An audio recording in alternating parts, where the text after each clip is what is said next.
I prefer The best MCU villain. I said The best MCU villain.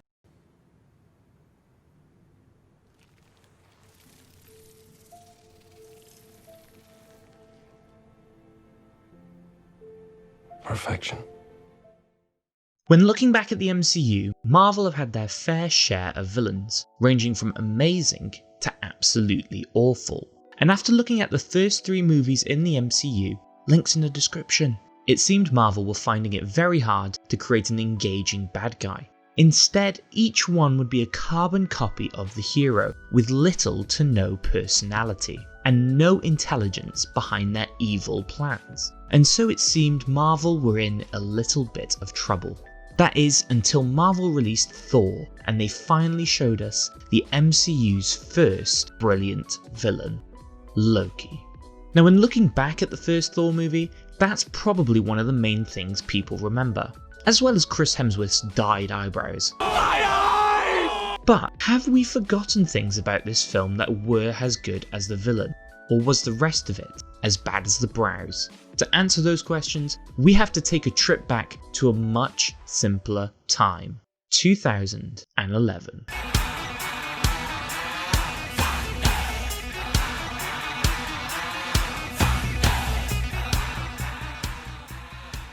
At the start of the last decade, Marvel have made it very clear that they were going to have an Avengers movie featuring Iron Man, Hulk, Thor, and Captain America.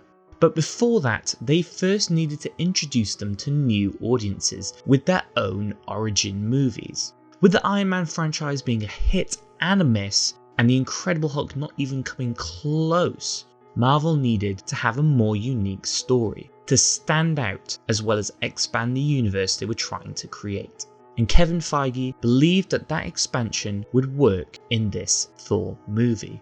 Now, in this film, we did get to see brand new things being added within the MCU, including new worlds, new mythologies, and new monsters, as well as plenty of future retcons. However, the main issue about this expansion is that it came mostly through narration. As I've mentioned in a previous video, having someone narrate a huge portion of the expansion in your universe doesn't create compelling or even worthwhile entertainment. You might as well be reading it on Wikipedia or watching this video. And so the first main element of the film doesn't really pay off. But could our title character make up for it? I'm just dying to find out.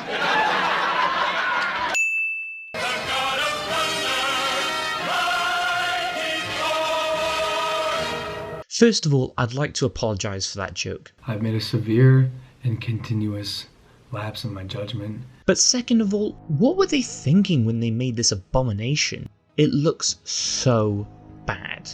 Yes, Thor is blonde, but really? Kevin Feige even said that it's the first thing he would change within the MCU because it's that bad. Anyways, enough brow shaming. How is Thor in this movie? Well, Thor ends up going on this long, slightly cliched journey, starting out as an arrogant man destined for the throne, but then being banished onto Earth, having to prove that he is worthy of that title.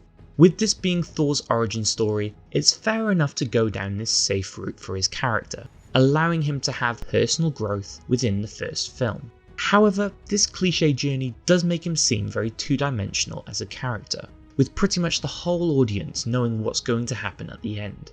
But yet, some things I began to notice as I watched this film is how Thor still actually has charisma and good humour in the first few scenes we see him in, something that we see massively down the line. And so it's strange that when he gets banished to Earth, that his persona completely changes, with him turning into this lifeless Shakespearean character. Yes, I know he's meant to be a fish out of water, but that doesn't mean he should have the personality of a trout. In this film, Thor really only shines when he's got his hammer, not only because he's insanely powerful with it, but he also has some of his best scenes with it, the best one being the sacrifice that he has to make at the end. This scene was probably the only subversive thing to happen to this character, as instead of getting the girl at the end, we see Thor really prove his worthiness by putting other people's needs above his own. But once again, the whole character growth seemed very safe, and in my opinion actually stunted the character for a long time. That is because for a little while, Thor didn't have any real problems. Now when we look at a different character, Tony Stark, we see that he does become a better person by the end of Iron Man 1. But when Iron Man 2 comes about, we realise that he's still needing to grow more, because he's not the complete article by the end of his first film. However, it felt like they tried to do that with Thor, and didn't really push him as a character after this film until Ragnarok. It's a shame to see a talented actor like Chris Hemsworth have to play out this subpar script. I'm so glad that he managed to stay with Marvel and create one of the most entertaining and yet complex characters in the MCU. Hopefully, this transformation might also happen to another character in this film, Thor's love interest and possibly the new goddess of thunder, Jane Foster.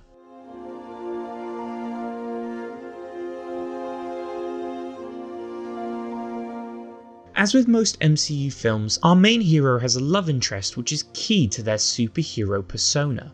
For Iron Man, it was Pepper Potts, and for the Hulk, it was Betty Brant. The same trope ends up happening with Thor too, as he meets his love interest Jane Foster when falling onto her car in the desert. Now Natalie Portman is not new to being the love interest in a huge franchise, but where that one really didn't work, this one is also quite Yeah, there are scenes where they do connect quite well, but in all honesty there's not much of a relationship being built, rather a physical attraction between them. However, in a way she does help Thor's character grow in some capacity, as she is the reason for Thor to become worthy again, as he is now willing to put his life above hers. Now as you might know, their relationship does continue on into the sequel, but when it came to the third movie, it seemed Jane Foster had disappeared from the franchise, wiped away by one line. But then, at San Diego Comic-Con last year, fans got the surprise they never knew they wanted, for Natalie Portman to return to the franchise with the potential to take over the mantle of Thor. This wasn't the biggest revelation, as fans had seen this within the comics, but that possibility had seemed all but lost until this announcement. I can't wait to see what Marvel and Taika Waititi end up doing with the character and what her future role might be in the MCU. Now, we've come to the time that you've all been waiting for. It's time to discuss one of the best Marvel villains of all time, the god of mischief himself, Loki. Loki the Joker, with Odin the Ancient, and Thor the Thunderer, voyaging forth. With the benefit of hindsight that we now have in 2020, we know Marvel has the potential to create some seriously outstanding bad guys in their movies. However, rewind 10 years ago, and that wasn't really the case. As I've mentioned in their reviews, all the villains of the first 3 films have been carbon copies of the hero. But Thor finally gave us something to be excited about when looking towards the antagonists they could produce. With no comic knowledge coming into this film, you could very easily mistake Loki as this quiet but slightly jealous brother of Thor. However, there are nods everywhere within the start of the movie that Loki is not all that he seems, and that is because he's always orchestrating a plan, whether that's to belittle his brother or to prove himself to his father. We later find out in this movie that he's not actually from Asgardian descent, but rather a child of the Frost Giants, stolen by Odin in order to create a peace treaty. This in itself adds more depth to Loki, as we see that his thoughts about him being seen as the second favourite now has an actual foundation. He now believes that his father could not love him more because he wasn't actually his son, rather a stolen relic, locked up here until you might have use of me. You know, it all makes sense now why you favored Thor all these years, because no matter how much you claim to love me, you could never have a frost giant sitting on the throne of Asgard. Oh yeah, that reminds me. Can we all just agree right now that Tom Hiddleston is amazing in this role? In every film he's been in, he has played this character to the best of his ability, and continued to prove himself as a fan favourite. Now, after seeing the sneaky side of Loki, it was still great to see him actually try to take on Thor man to man. To man, to man, to man, to man, to man, to man. And it's ironic that the brother of our main hero doesn't fall victim to the evil twin dilemma, as he is so different to him in every way. trying to outsmart his opponent rather than going for pure strength like Thor would. But in the end, the thing that sets Loki apart from all other villains are his motives, the reasons why he does all the things that he does. He's always played second fiddle to his arrogant brother. He's never felt like he had the appreciation of his father. He felt different to the people around him, and that ended up actually being the case. And so, in a way, we feel sorry for Loki. Everyone knows what it's like to chase the approval of a parent or someone you admire. Everyone also knows what it's like to feel different around people, and so seeing him try to deal with that, sure, he's done it in the wrong way, but it's understandable. It's relatable. It's great character writing. And that, mixed with Tom Hiddleston's performance, creates a brilliant villain. Maybe even the best in the MCU. Now that we've gone through quite a lot of the film, it's time to look at the climax of the story and how it ends up bringing some of the best moments out of our hero and villain. It's the final countdown.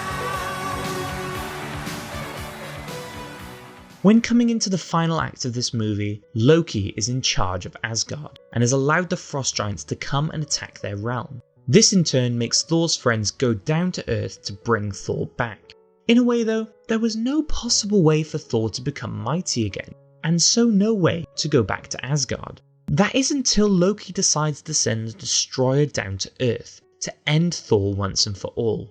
In a way, this move is so stupid, as it gives a way for Thor to prove himself worthy. But I'd say that that only happened because the writers had ended up writing their way into a corner. Anyways, with Thor willing to give his life to save others around him, Mjolnir immediately becomes drawn to Thor, giving him back his power. It's an epic scene allowing Thor to have his redemption moment before going back to Asgard to face off with Loki. However, Loki seems to have been playing a longer game with the Frost Giants, as instead of allowing them to take over, he instead kills their king. The whole time, he was wanting to kill their realm in order to gain appreciation from Odin, and so by killing their leader, the Frost Giants were vulnerable. Now Thor, who at the start of the film also wanted the Frost Giants' destruction, ends up seeing what Loki has done and knows that it is wrong. As Odin says earlier in this film, "A wise king never seeks out war, but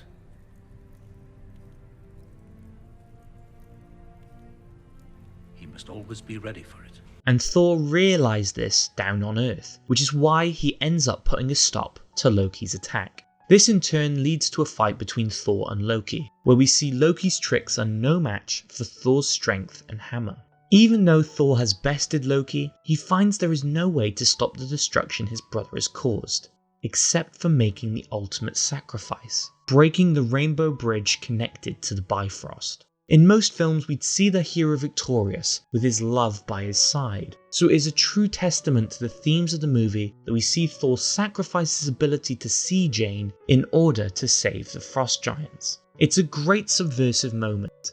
Shame it had no real impact on the future, and ended up getting put back into the sequel with no explanation. Honestly, it's such a real shame that this ends up being disregarded in future films. The impact it had was intense and really rounded off Thor's character well, so it not having any future impact really does hinder this moment.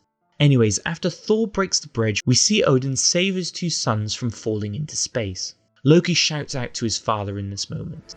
I could have done it, Father! I could have done it! For you! For all of us! But Odin replies, No, Loki.